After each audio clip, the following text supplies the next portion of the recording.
దేశాలు దాటిపోతున్న కాటేరమ్మ పేరు రోజుకు రోజు నిమిషానికి నిమిషానికి పెరిగిపోతున్న భక్తులు, అన్ని రాష్ట్రాల భక్తులను, అన్ని భాషలు కలిగిన వ్యక్తులను అమ్మవారి టెంపుల్ దగ్గర చూడొచ్చు. ఎంతో మందికి సంతానాన్నిచ్చి కష్టాలని రోగాలని నయం చేస్తుంది. బిజీగా ఉన్న ఒక్కసారి ఈ టెంపుల్కి వెళ్ళండి. దైవానే కాదు శక్తులను కూడా చూడొచ్చు. కాటేరమ్మను చూస్తే నీలో పిరికితనం పోయి శక్తి పెరుగుతుంది. అతి పెద్ద మర్రి చెట్టుకు 9 వారాలు 9 ముడుపులు కట్టి ప్రదక్షిణ చేస్తే నీకు ఉన్న కష్టాలన్నీ తీరిపోతాయి. మీరే చూడండి, భక్తులు కట్టిన ముడుపులు లక్షల్లో ఉన్నాయి. నేను కూడా మనసులో అనుకుని ఒక ముడుపు కట్టాను.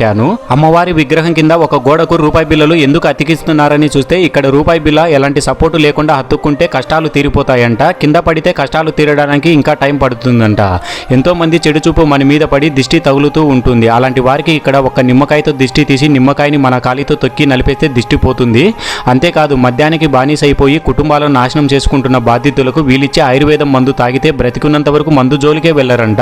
ఇది నిజమా కాదా అని తాగిన వాళ్ళని అడిగితే 100% నిజమే అని చెప్తున్నారు. మేము కూడా పూర్తిగా మానేశామని ఖచ్చితంగా సంతోషంగా చెప్పుకుంటున్నారు. 242 అడుగుల ఎత్తులో 175 అడుగుల వెడల్పులో ప్రపంచంలోనే అతిపెద్ద కాటేరమ్మ విగ్రహాన్ని గుడి పక్కనే నిర్మిస్తున్నారు. ఈ కాటేరమ్మ గుడికి చేరుకోవడం కూడా చాలా సులభం. బెంగళూరు సిటీ నుంచి కలహల్లి రోడ్డులో కంబలీపురం అనే గ్రామంలో ఉంటుంది. ఈ గుడి దగ్గరికి గవర్నమెంట్ వారు బస్సు సౌకర్యం కూడా కల్పించారు. 5 నిమిషాలకు ఒక బస్సు భక్తులకు అందుబాటులో ఉంటుంది.